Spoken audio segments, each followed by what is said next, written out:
Entrepreneurship really takes a Delulu mindset in some ways. By investing in women entrepreneurs, you have a higher chance of success, and the data is showing that. Women have a higher ROI. I know, I love But this. we don't have the same access to funding. Less than 2% of venture capital goes to women. Courtney Spritzer is an entrepreneur and investor. Back in 2012, she and her partner Stephanie built Socialfly, a multi-million-dollar social media agency in a space that barely existed yet. They made the Inc. 5000 list, co-authored a social media strategy book, and worked with 300 plus brands, including Discovery and 20th Century Fox.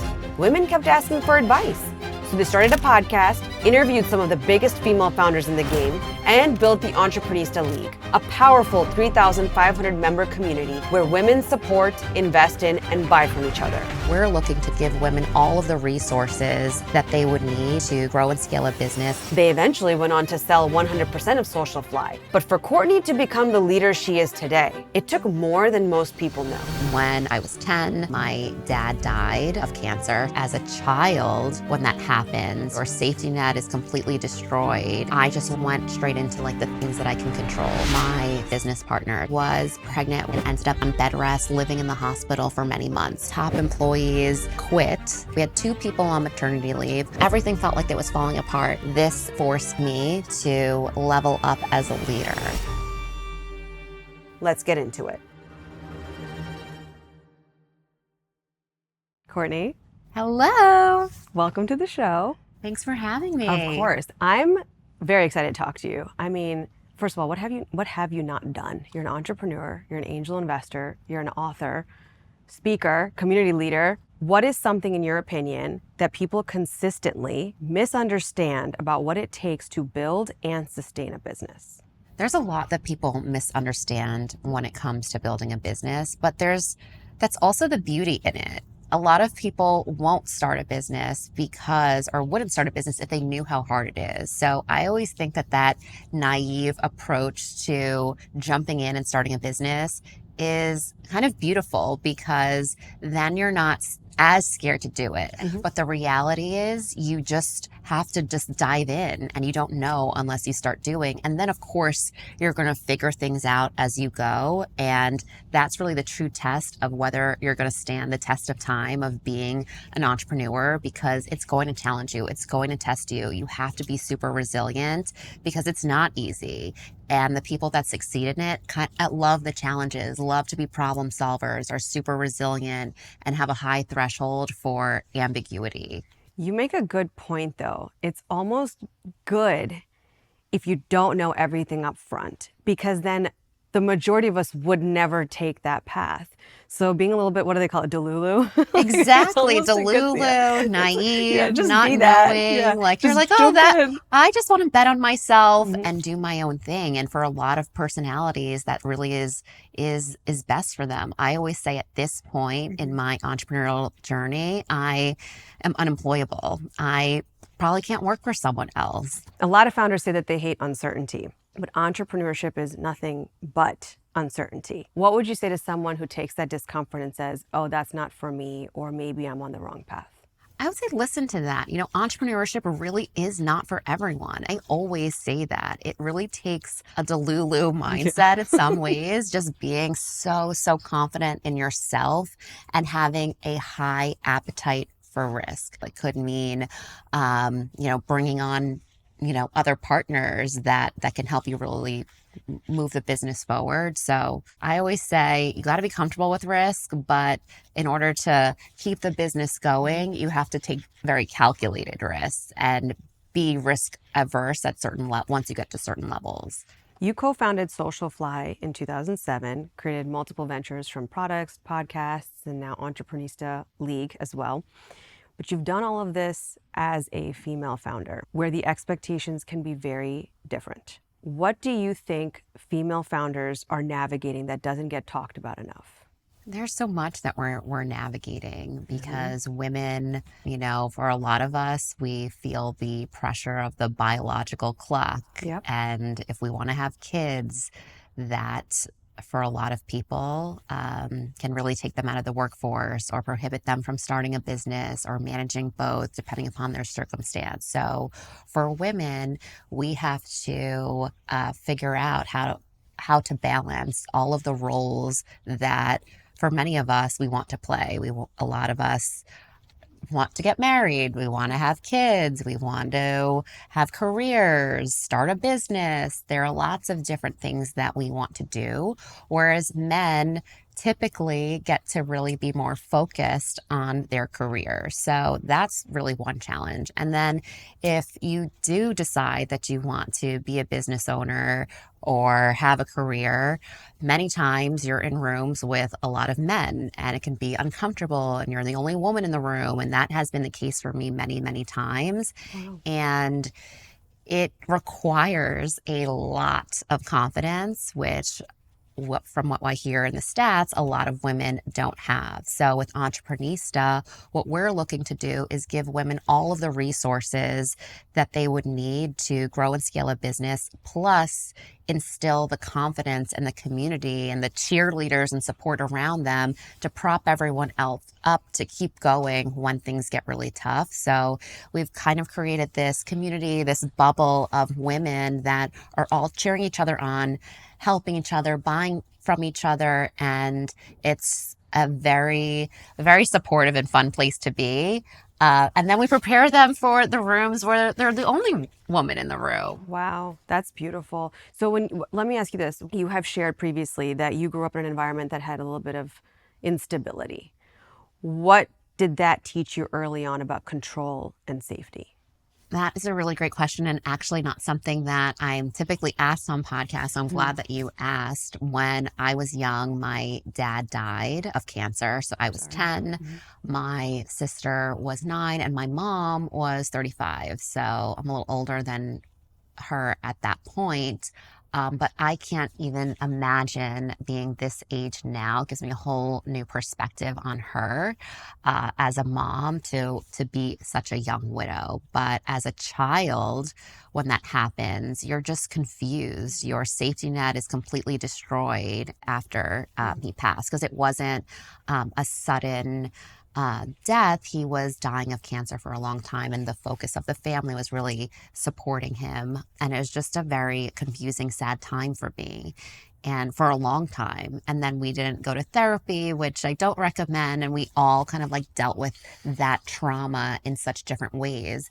And for me, I just went straight into like the things that I can control. I can, be good at school. I could get good grades. I could, follow that path. In times of chaos for me, I went to what can I control? And those were the things that I could control. I learned later you can't even control all of those things. My advice to anyone going through anything hard is to try to get clear on where you ultimately want to be. And you may not get there, but as long as you have a goal, a mission, a purpose, it's going to keep you moving forward. And at that young age, I just kind of went inward and just said, okay, I guess I'm going to do the best that I can at school because I'm 10. Because that's all you have. That's all I had. That's all you have to lean on. Exactly. And that's all you can do. I want to get into a little bit about who you are as a person. If you don't mind me asking, your parents are, if I read this correctly, Hungarian, Korean? So my dad was half Korean, half Hungarian. He was born in Korea. My dad's mom and his dad, they met during the Korean War. That's how that whole thing happened. They came back, they moved to the Bronx, and then my grandmother became an entrepreneur, and she started clothing boutiques in the Bronx. And then my mom, when she was 16, started working in one of the clothing stores, and then met my dad, and then they got married, had kids, and then opened up more clothing stores. So at some point they had a few together, and it was a family business, and I grew up seeing all of that. So you grew up in an entrepreneurial Yes, family? I did. Okay, got it. Understood. An entrepreneurial family with very mixed cultures. You've also referred to yourself as a big worrier or a big picture thinker, and this resonates with me. When I read this, and I was like, oh my goodness, this is me to a T. Did planning ahead, was that your way of creating predictability for yourself? Absolutely. So I still worry to this day, but I have to catch myself. I'm more aware of it now than I was when I was a kid. But as a kid, I was worried about everything. And my mom and my sister, they're not big worriers. It's almost like I had to overcompensate for them. They are very carefree, worried about just what's in front of them and not big planners. Whereas I'm the complete opposite. And I'm more so like, I'm a big planner in business, not so much in my personal life because I need that space to just be spontaneous and not have everything overplanned. But I also am realistic and seasoned enough as an entrepreneur to know that not everything goes to plan. Right. And you just have to, once you get to a certain size, be thinking more long term, because I'm living the decisions that were made 3 years ago. And anything that I'm experiencing now that I'm like, I'm like, that's because I decided that 2 or 3 years ago. So if I want to be somewhere different in 3 years, I have to make those decisions today. You grew up, we touched on this a little bit, maybe you can go a little bit deeper, but you grew up seeing women in your family deal with a lot of independence in business or in parenthood. How did those examples influence your definition of what security or self-reliance looks like to you? It's had such a big impact, and it's hard to even say how big. I guess it has impact. It is the reason why I am who I am. And that was a lot of what I saw. I saw very strong women in my mom's side of the family, my dad's side of the family. And that was really all I saw growing up. So it has made me a very independent person. I was never exposed to the opposite. So I don't know who I would be if I was not seeing those women as role models in my life. Your drive that you had since you were a kid and that you saw your grandmother and your mom have took you to New York University, where you majored in economics yes. and pre-business, I think I read. Okay. Yes. That leads you to a more stable, predictable career path, right? But something was still missing. What was still missing? Up until college, actually, no, even after college, I had this terrible thing happen to me when I was a kid. And then I had my checklist of things that I wanted to do. I wanted to get into great school. I wanted to get a really great job. And NYU, great decision, met great people there. I feel like that is where I really got to experience being independent and living on my own and not just getting away from my home and figuring out, what I was capable of. I didn't have aspirations in college to start a business, but what I did start to see in college was that college students were starting businesses. Like one of my best friends, she started a business when she was in college. She started a shoe company. Oh, wow. So I was like, okay, maybe, you think the path here once you go to school is you go apply to jobs and get a job. I didn't take any entrepreneurship classes in college, but I started to see my friends starting businesses.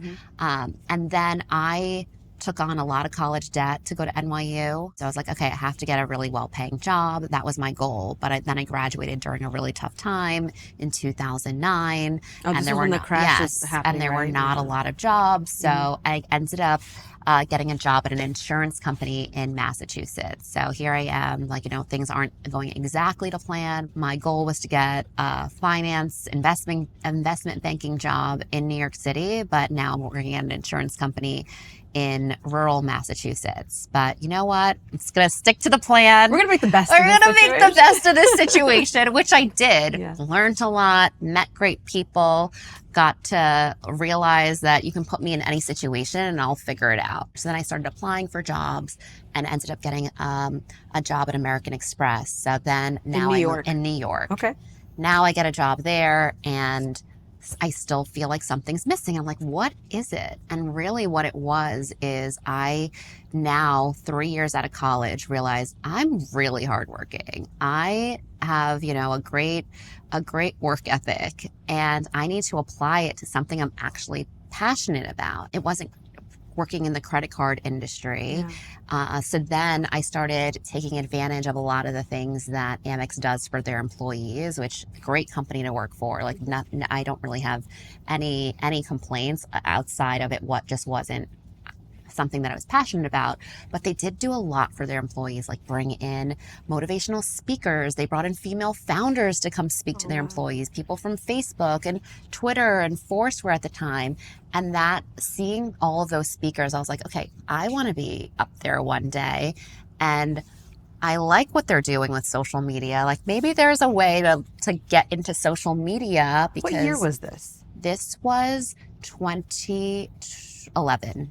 Okay, so in my mind, when I'm thinking about 2011, this is like Facebook era. Instagram wasn't even a big thing at the time. And Foursquare too had its moment. Okay. But it was really all about Facebook. Okay, that's so. So you liked what you saw with these. I was like, oh, this looks fun. I went to school when Facebook was only available to college students. I didn't realize it could be a career. So now that I'm 3 years out of college and a hard worker, I want to channel that energy into an industry that I was really passionate about. And because I was in my young 20s, it was social media. Yeah. So then I tell my now business partner, but friend at the time, that I want to get into social media marketing. Mm-hmm. She was looking for a business partner. So she's like, let's do this together. So This is Stephanie. So how'd you guys meet? we met through that other friend I was telling you about, my best friend from college who started a company. The shoe company? The shoe company. Oh. They met while I was living in Massachusetts at a trade show. Then I happened to be going to Miami for a vacation with her the next week. And then Stephanie happened to be there too. So we all hung out together. So we technically met on vacation in Miami, stayed friends. And then when I moved back to New York, they both lived in New York. I told Stephanie I wanted to work in social media. And she said that we should start a business together. You meet Stephanie. Yes. But then it isn't like a year or two later that you guys actually align on this. We met in 2010.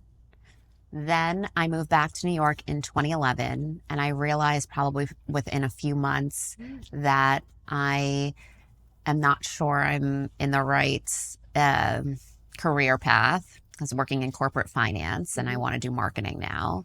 I shared that with her and she said, let's do this together. So then we started working nights and weekends on the side of our full-time jobs just to learn social media. It was so new to everyone. No one was really using it for marketing. Ads was just becoming a thing. That was so still early stages. So we just started helping small businesses on the side of our full-time jobs.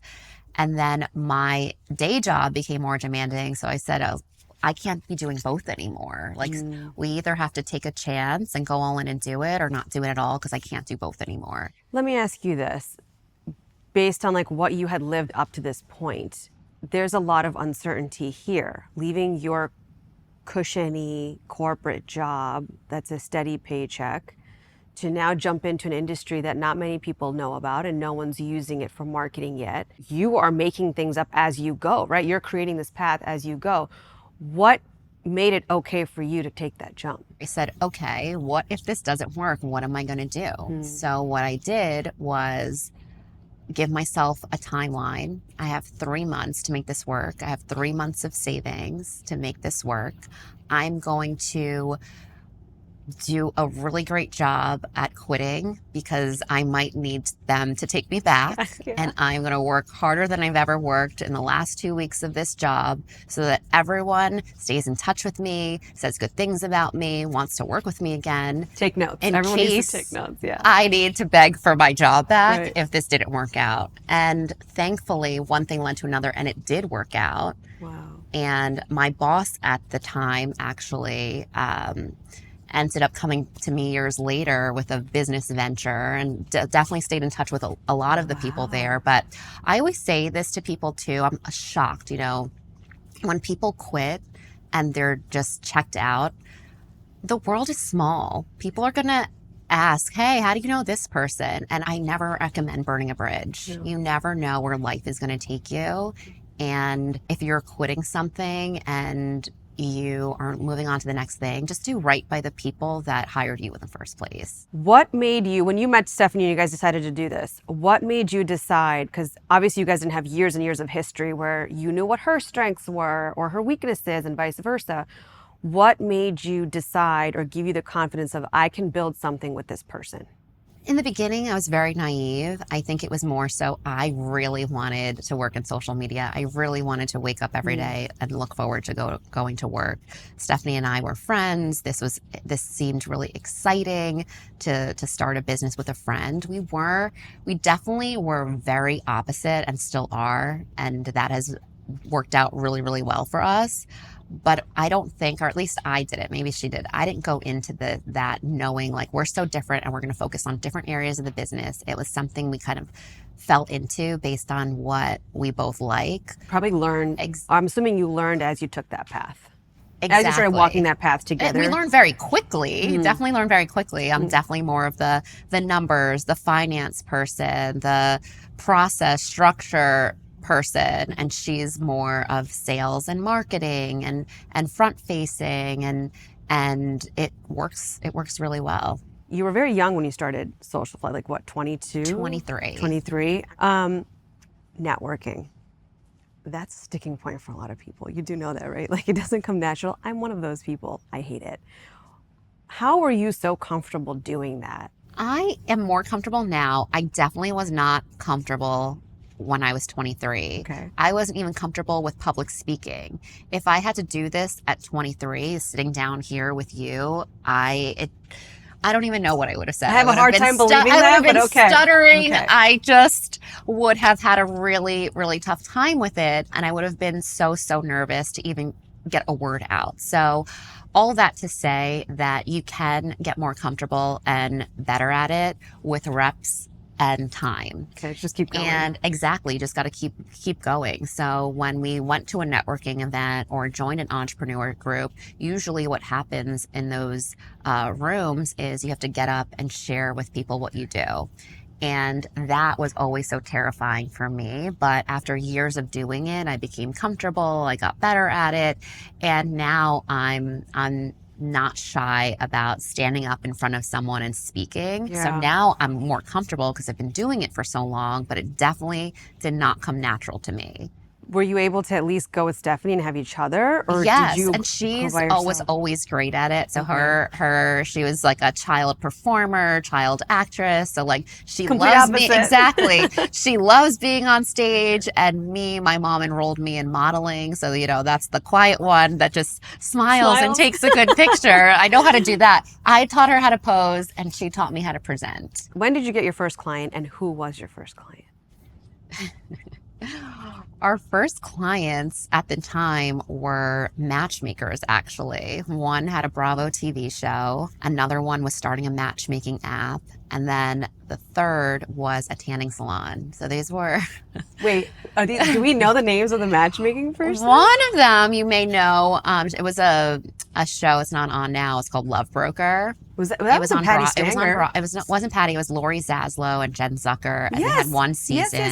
Yes. Okay. How soon after you guys go on this venture did you get your first client? How long did it take you to land them?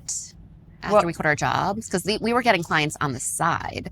So after we quit, how we got our clients was we make, Stephanie and I are, naturally good networkers in our own ways. And we had a network of people we knew in college and just people we met across, our short time on this earth that we were able to go to and say, hey, we're doing this now. Wow. And through that, we got advice.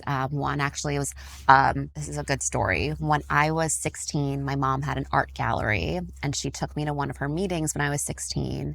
And I was coincidentally around that time, I was learning how to play Texas Hold'em. And it's relevant because she took me to this office. It's an industrial printing company on 35th and 8th in the city. And the guy that owned the space, she was getting some printing from him because she had an art gallery. And he had a poker table in his office. And I was like, oh, I know how to play. Or maybe he asked me, do you know how to play? And I was like, yeah, I know how to play. So then we played. And I don't know if I won or lost. I can't remember. But I just remember that experience. Now, that was when I was 16. Flash forward to 23, 24. We quit our jobs. We go to Stephanie's apartment. So we quit our last day in corporate America was on Friday. Monday, we go to work and we go to Stephanie's apartment and we look at each other like, oh wow, what do we do now? And we were like, oh, we should get interns to help us figure this out. So then we put an ad on Craigslist. And then we spent the next 2 days interviewing a bunch of interns who ended up being like the best mix of skills that we had. We had one that was great at graphic design, one was a great copywriter, one was a great video editor. And they're all doing amazing things like years later. So by Wednesday, we had 6 interns lined up for the summer. And then we had our next business challenge, which is where are all these people going to come and work? And Stephanie had a roommate at the time. So did I. So we're like, they can't come to our apartments. Right. So we were like, oh, we need to find an office space and we don't have any money. So what are we going to do? So I was like, oh, I met this guy when I was 16 who had the whole floor. Maybe he has like a little space for us. So I called my mom. I was like, do you remember that place you took me to when I was 16? She goes, oh yeah, Frank. I was like, do you think maybe he has like some space for us in there? Mm-hmm. So she calls him and she said, yeah, he said he has like a table or something for you. He said to go there and see it the next day. So Stephanie and I went, and it was literally a table in the corner. And he's like, if you want this, I need help with social media. And we could you can stay here and help me with my social media. And then he said, how are you getting your clients? And then Stephanie and I said, oh, we're just going to go to all these networking events around New York City. And he said, you should come with me to my networking event. And we went and we joined, and it was a big investment for us, but we were like, where else are our clients going to come from? And then that's where all of our clients came from. So it was really like, we were naive. We had like somewhat of a plan. And then we faced one problem after the next that led us to the next thing. Yeah. It's just like, and then everything snowballed. Through that group, we met someone that was great at SEO, and then we became #1 on Google for social media agency. Wow. And then all of our clients started to come to us organically through search by just, one thing leading to the other. What were the early conversations you had that most people would avoid, but that actually protected both the business and the relationship in the long term? And an example I would ask for, I think even the audience would want to know, is like around maybe money.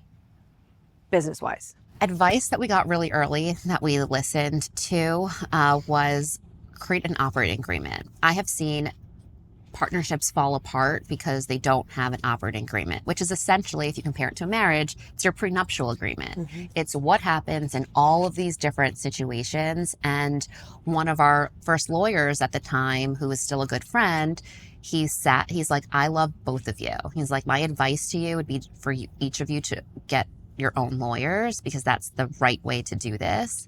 And I'm going to ask you really tough questions about, what happens if something terrible happens to someone? What happens if one of you develops a drinking problem or a drug problem? What happens if one of you can't work? What happens if one of you is disabled? Like, we went through all of these crazy situations, and we wrote out what we would want to happen in all of these situations. And of course, you can't prepare for every single aspect. What happens if this person wants to take 3 weeks off, or this thing, you do have to get comfortable with those types of things. But we sat down and we did it. And then when Stephanie and I have equal work ethics, I would say. Like, we're both very motivated. So we haven't really had a situation where we felt like one person was working more than the other or anything like that. If anything, we're so focused on different areas of the business and we really trust each other. But we've learned to have really tough conversations like that. And we got advice to do it really early on. And I recently had a friend of mine who decided to start a business with a friend. They decided to do it, which I also think gets really tricky, is if it's not 50-50. If it's like, it's my idea and I'm going to bring you on and I'm going to give you 10%, there's a lot of, you have to structure that really, really well, where the other person doesn't feel like, oh, I need 15, I need 20, I need 30, because I'm doing so much more. Exactly. You have to write it out. Like, you are responsible for all of these different things. These are your KPIs. It's like a job description. Founders need job descriptions, especially when they're working together. Yeah, I agree. And as much clarity as possible. You can't figure out everything, but it's important to do that exercise so that there's minimal resentment down the road. Well, you know what, now that we're on this topic, was there ever a time you got burned? Of course, there's been many times where people have disappointed me in my personal life and my business life, employees. And it hurts. It hurts less over time because you've been there and done that. But yeah, you just have to To not let roll that with get to you, not let right? it get to you. Yeah, like it can't be And a in the personal. beginning, especially early on in business, it would really get to me and I wouldn't be able to sleep. Yeah. And now people have different perspectives in life. And my mom always says this, and I really believe it. You and I could have a disagreement and you really believe you're right. And I really believe that I'm right. And it is possible that you're right and I'm right. And it just is. Well, how do you not take it personally? You do a lot of work on yourself. For me, I've read a lot of books. One of mine is The Four Agreements that I really love to read. And one of the four agreements is to not take things personally, which is so hard for people to do. I've learned that you actually, if you can step outside of yourself, you decide what matters. And it's very easy to be so triggered by emotions, but you actually, if you can regulate your emotions, regulate your body, meditate, or do whatever to calm you and just think rationally, you can decide what matters. And more times than not, nothing's really personal. Everything's about the other person, and it's not personal. And it requires a lot of self-development to get to a place where you don't take things personally. And I still do, even though I know not to, but I'm human. You're speaking my language. Self-awareness, Exactly. emotional intelligence. I've always thought this, and my parents always told me, your IQ can get you in the door, but what's going to keep you there and take you to the next level is always going to be your emotional intelligence and how well you can regulate yourself. I don't know anyone that has perfected that 100%. Even someone like my mom, who I look up to as someone that really marches to the beat of her own drum and is her own, unique personality. I could see even she cares sometimes what people think. And she's someone that more often than not does not. It happens to all of us. What was an early miscalculation that you and Stephanie made in the beginning of your business and that you had to learn and quickly repivot? There's probably been so many, even when it comes to hiring. I think now we have more of a process for it, but with our first business, it was like, oh my gosh, we signed the scope of work, or oh my God, this employee is saying that they need more help. We got to go straight to hiring, and we got to put up a job description. We got to find someone, without doing the exercise of what work do we have contracted? What is the pipeline? When is the right time to hire? Does it make sense to bring someone on full-time versus part-time? So there is a whole rhythm in business once you have reoccurring revenue, and a whole system you need to follow when it comes to making big investments like hiring people or buying a software or investing in ads. And it's easy to miscalculate. And something that I wish I did sooner was, we have an outsourced CFO company that does all of our bookkeeping. And they tell you, look, this is what you could afford to do. This is what has to happen if you want to do this thing. This is what your pricing needs to be. And it takes the emotion out of it. It's like, this is what it is. This is what we have to do in order to get to the next level. It's black and white. It is black and white. And I like that. It's nice sometimes to just take the emotion out of it and say, just look, these are the numbers. We can either increase pricing or we can figure out how to cut costs. But doing what we're doing now, at all different inflection points in the business, it can't stay the same. Something has to change. So instead of you sitting there trying to figure it out all on your own. I would spend my Saturdays crunching numbers and doing all this stuff, when my time, and that's something I also say to newer entrepreneurs, is you have to be really good at how you spend your time. You have to audit it constantly. You have to make sure that you're spending it in the places that are going to move you forward, not drain you, and delegate as much as possible, as fast as possible, and take stuff off of your plate, because that's how you scale. And when you stay in tasks that you are not the best suited to do, or you can pay people less to do them, you're just holding yourself back. I'm curious, what made you want to outsource a CFO instead of hiring one internally? It comes down to your budget, full-time, and where you are as a business. Most businesses don't need that full-time, especially at, some of the earlier stages. I don't know how many employees you would need to be for a full-time CFO to make sense. I'm sure it obviously does make sense. But for a smaller business, I love the idea of a part-time CFO company that does all of your bookkeeping. It's very affordable and can give you the level of sophistication that you need that you can't afford a full-time person to do. And I also love the idea of outsourcing HR as well. There's a lot of great outsourced HR people that you can put on a retainer that could do those parts of the business for you. So I'm a big fan of fractional agencies. And I know that someone watching will be like, yeah, well, I can't afford that in the beginning. I can't afford that high talent in the beginning. Okay, but I think that that's something you want to work towards fairly quickly. Would you agree with that? To help you be able to delegate 100%. and get you out of there. Hiring is key when it comes to scaling. And that doesn't always mean a full-time employee with benefits and health insurance and the full thing. It could mean hiring the best agency to help you and finding the right agency partner, or finding the right part-time contractor. It really just means surrounding yourself with the best team of people and mix of people that are going to get you to that next level. Once you're actually in it and you guys are building Socialfly at this point, what ended up mattering far more than you expected? And then what mattered a lot less? Just having like the right hiring process and just making sure that you are hiring people that are very value aligned. And if you don't have those people around you, things can go sideways really fast.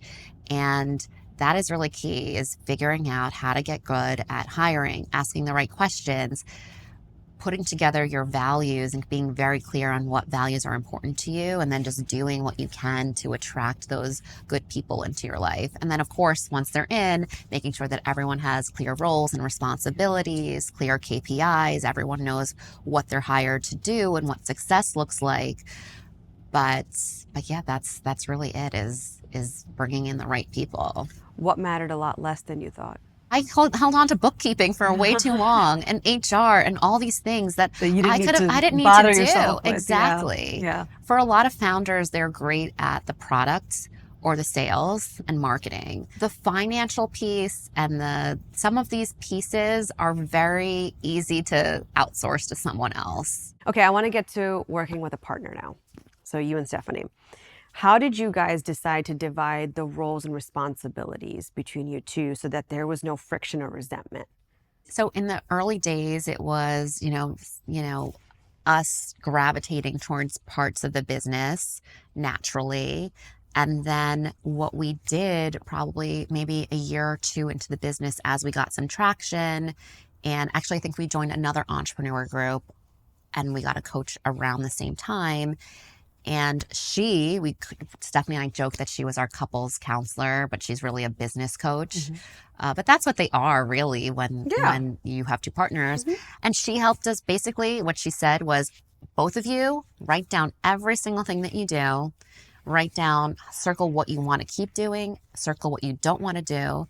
Then we sat with her and we looked at that list, and she would say, these are the things you should focus on. You should hire someone else to do these things.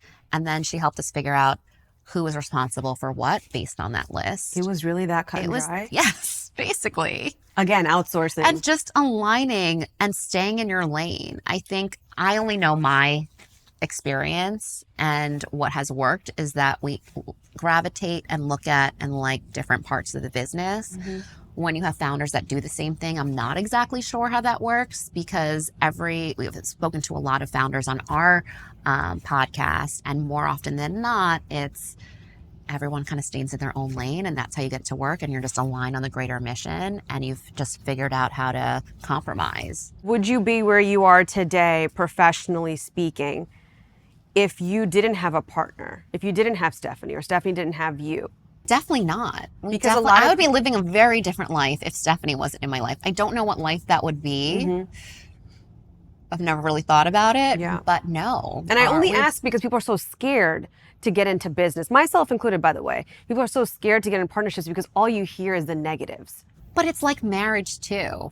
You see, divorce rates are, I think, they're very high right now, especially they're very in our country. high. So it's the same thing. A business partnership and a marriage are very, very similar. So when you find the right person, of course, it's a blessing and it's great. And when you find the wrong person, it's a disaster and can ruin your life. So you guys somehow from the very get-go have You figured it out. We figured it out. Eventually, we've always figured it out. You have to know how to disagree and move forward. That's really all it is. You're never going to be on the same page 100%. And I would assume that's the way it is in marriage too, but you have to disagree and move forward. What's a partnership mistake you made early on? But then you created a system or a rule to prevent it from happening again.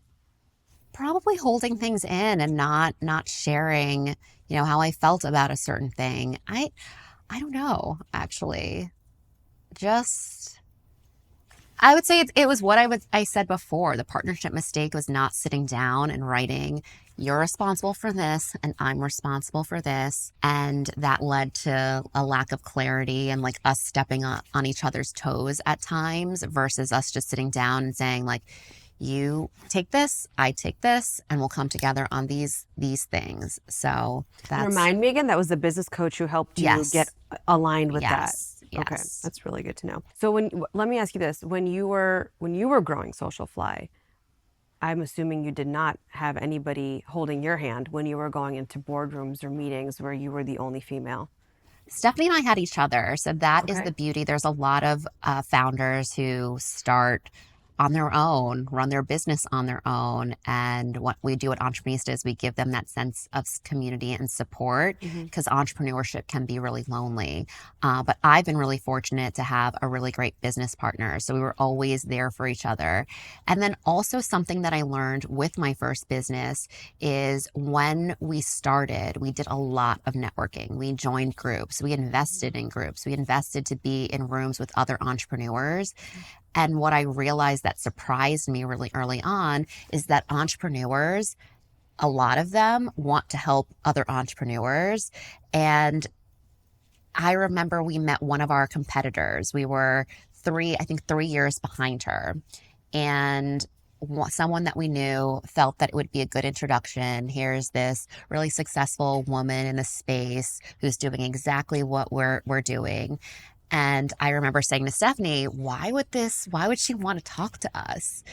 And she really embraced us. We went into her beautiful office and she took us under her wing. She became a mentor to us. She even referred clients to us. And she ended up selling her business and really opened up our eyes to the fact that we can build a business to sell in that early conversation. Wow. And when she sold her business, she was like, okay, it's time for you to sell your business too. And she has always been a mentor to us. And now with Entrepenista, we have been able to give back to her in such a meaningful way because she's on to her next business and really leaning on the community for support. So that's incredible. Shout out to Carrie Kerpit if you're listening. I love that. That is really the power of the support and the mindset that we're instilling in Entrepenista is there's enough business for everyone to go around, and you don't have to have this competitive mindset. As Social Fly grew and the stakes got higher, what had to change in how you worked together to keep the partnership healthy? Alignment because Stephanie was so focused on marketing and sales and I was so focused on operations. We needed to make sure that what the clients that she was bringing in was a match for the skill set that we had, the size team that we had. So it had to be basically a match of price and the types of campaigns we were best suited to do. And those were the things that we had to be aligned on. Who are the right types of clients for us and what are the, structure of these engagements so that it makes sense for the expenses we have at that point in business. Every time I interview a high performer like yourself, entrepreneur, founder, businesswoman or businessman, there's an underlying common theme that I think every entrepreneur faces at some point, one or another. They come to this inflection point where the business starts to demand more of them or a different version of them that's been working thus far. What was that for you with Social Fly? A big inflection point for me was actually in 2019. I would say in business, that has been the most challenging year for me, even in things that were happening with my personal life at the time. And the things that happened were Stephanie was pregnant with her first child and had a complicated pregnancy and ended up being on bed rest, living in the hospital for many months. So she was out of the business. And we had just started a podcast at that time too, a few months prior. So now Stephanie can't physically come to the office that we had. And this was in a different life where you would go into an office every day. So I was going in every day, Pre-COVID. managing all parts of the business by myself. Even her number 2 was on maternity leave. So we had 2 people on maternity leave. We had one of our top employees quit. We brought in someone who didn't resonate with everyone, and it was just felt like everything was falling apart. And I was very, very burnt out during that year. Thankfully, when she came back in the summer, I was able to go on this very spiritual journey, doing all of these things, and really learned a lot about myself through that. But this big challenge in the business really forced me to level up as a leader. But yeah, so that was really what made me realize that I can run the company without Stephanie because I had to. And then it made me realize that we have the capacity to do more if she is focused on our next venture, which we both were very passionate about Entrepenista and knew that it could be more than just a podcast. Well, I mean, there is a saying called divide and conquer. Exactly. We say that all the time. Our team says it. Yeah. It is a big theme at Entrepenista, divide and conquer. Yeah, I 100% believe in it. Once you realized that you had to expand to meet that moment of what you personally needed and what the business needed and what Steph needed, right? She needed that time. Where did you turn? You mentioned that you did a lot of self-work. What exactly did that look like? For me, it was a lot of things. I did a transcendental meditation course. Nice. Well, for people who don't know, what is transcendental meditation? Transcendental meditation is a practice where you meditate for 20 minutes in the morning and 20 minutes in the afternoon. And then you get a mantra when you go through the course. And then you say that mantra in your head, doing the breathing exercises for 20 minutes, for like a total of 42 minutes. I forget the exact number because I don't practice transcendental meditation anymore. I should, but I do my own way of meditating. Exactly. Yeah. But that's what it is. And there's stats on it. There's a lot of celebrities that do it. Like there's a lot of successful people that practice this level of mindfulness. And I know that when I meditate, I'm a better person. I'm a more calm person. I make better decisions. So you gotta fit it into the schedule. You can't quite explain it. You know, when people ask me, I can't really explain it. All I can say is it's this level of unbothered clarity, I guess you could call it. And by clarity, I don't mean I have all the answers. I just mean like I'm clear enough to handle things as they come. My mind is not racing ahead of its time. If that, yes, it makes a lot of sense. You're just kind of like in the present moment, and there's a little bit of a pep in my step that day. That's it. Like things slide off me easier than they would have if I didn't meditate. You have gone through a lot to get to that level, and you've done a lot of self-work and self-healing, and that's okay. Like that's normal, like to get to your highest and best self and your capacity, sometimes you have to take a beat and we have to recalibrate. And that looks different for everybody, So tell me about Landmark. I don't know anything about Landmark. I've heard it. Landmark it's an organization that I think they're international, actually. I went to the one in New York. It's a 2 or 3 day full immersive, like you're there from the morning till late at night. And you're in a room, or at least I was, I don't know if it's changed over the years, but this is 2019, with hundreds of people, all walks of life. And you're learning and you go on stage and you share a lot of stuff. And essentially what I remember from it, because at this point it's like 6 years, but my main takeaway from it was that you assign meaning to things. And for me, that was very powerful because everyone is going through life with all of these triggers. People just sharing what they're upset about and sad about. And then we would process it through their framework and realize that it's a choice that you're feeling this way. And it's probably related to something else that happened in your life, from your childhood, from your parents. And understanding that, because at that point, that when I went, I was so upset that everything felt like it was falling apart and it was everyone's fault and blah, blah, blah. And what did I do? And I was just mad. And then I realized after that, I was like, oh, I can choose to look at this differently. And I can choose to realize that I'm learning a lot. I'm growing a lot. We still have clients. The business is still running. People still want to work for me. This will be over. I'll have more support in a few months. This is only temporary. But at the time, I was so I was just dwelling on it all and like in the rut. I couldn't see the light at the end of the tunnel and what it, for me, you get different things. For me, that's what I got out of it, is that I was choosing to be upset about a lot of things, and I didn't have to decide. I didn't have to choose that. What else have you done? Then from Landmark, I went to Hoffman Process. What's that? And that one there's two. There's one in LA and there's one in Connecticut.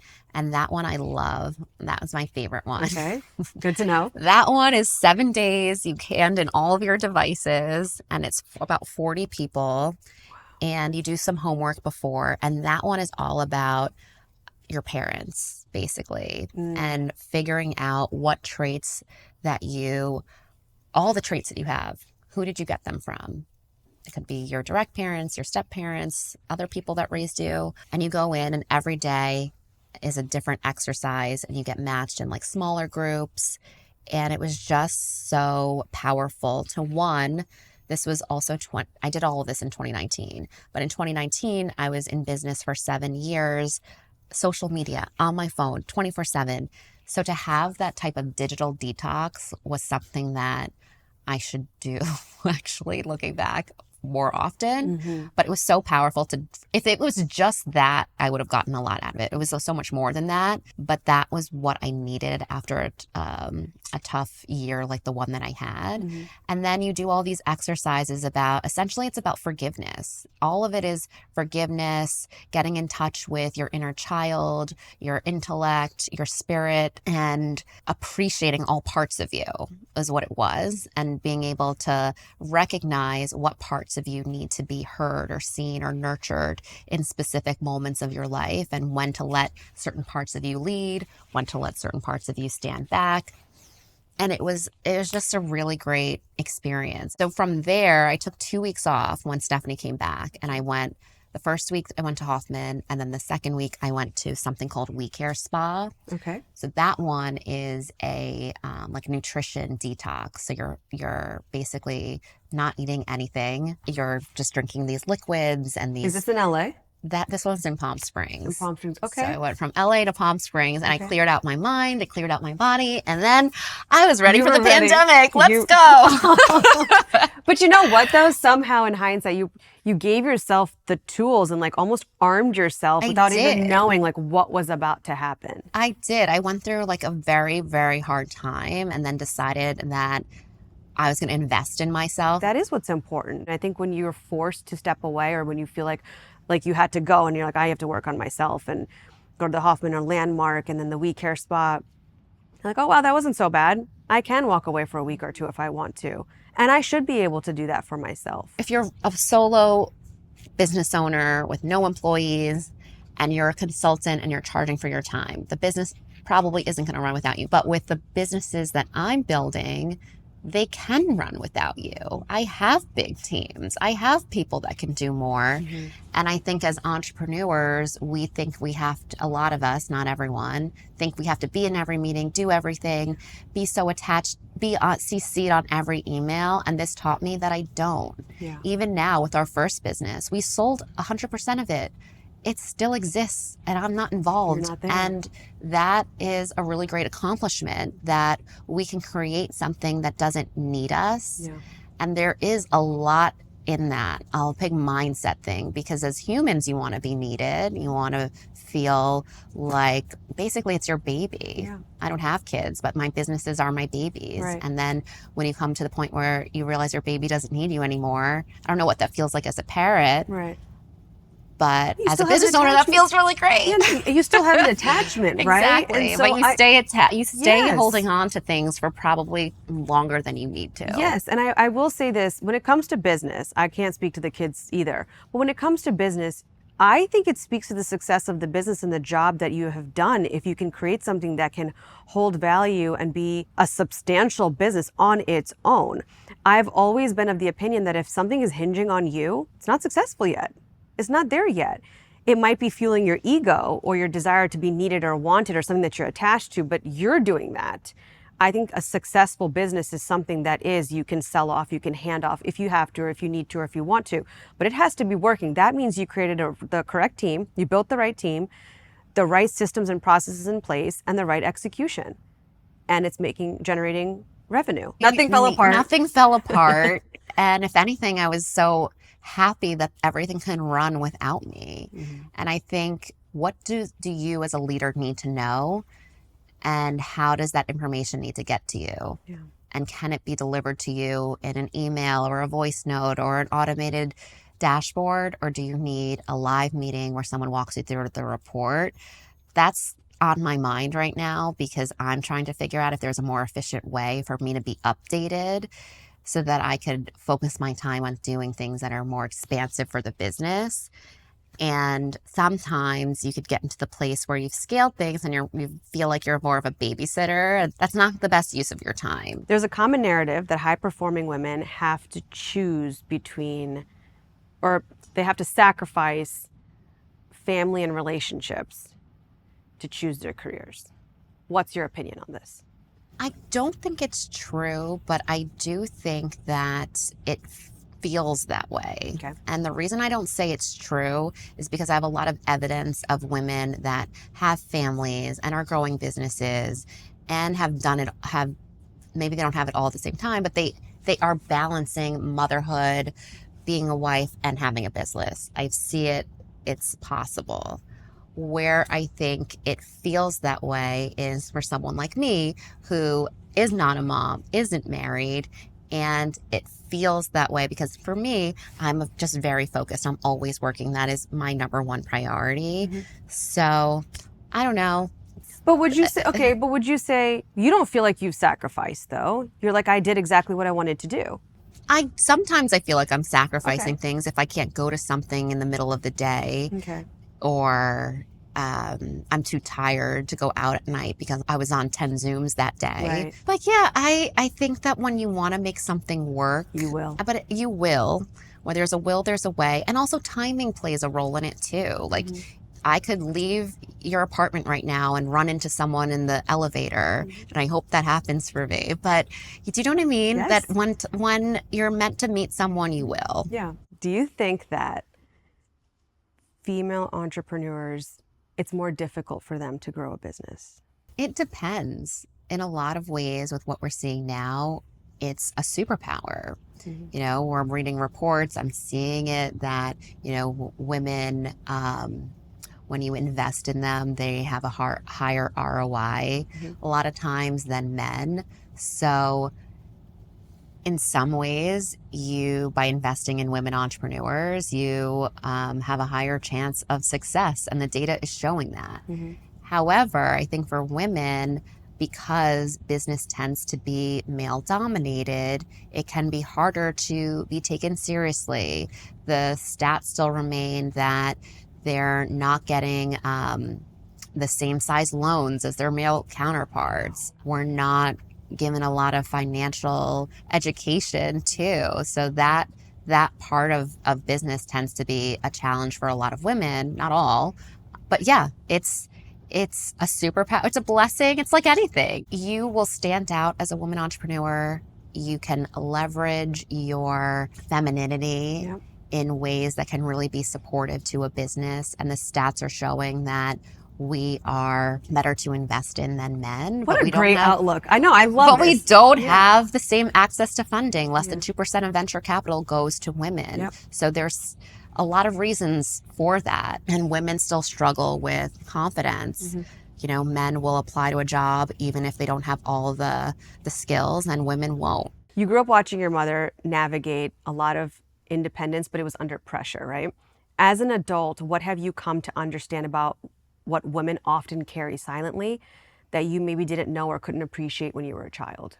Women, especially mothers, and I'm not a mom, so hopefully one day I'll really understand. But now just seeing the a responsibility to just even take care of my own life, to be responsible for two little humans and other people and a husband. Like, women carry a lot of responsibilities. And my mom going through something so tragic at such a young age, I didn't, you don't realize that when you're 10, No. when you're a teenager. You don't realize it until you're an adult and you're responsible for things.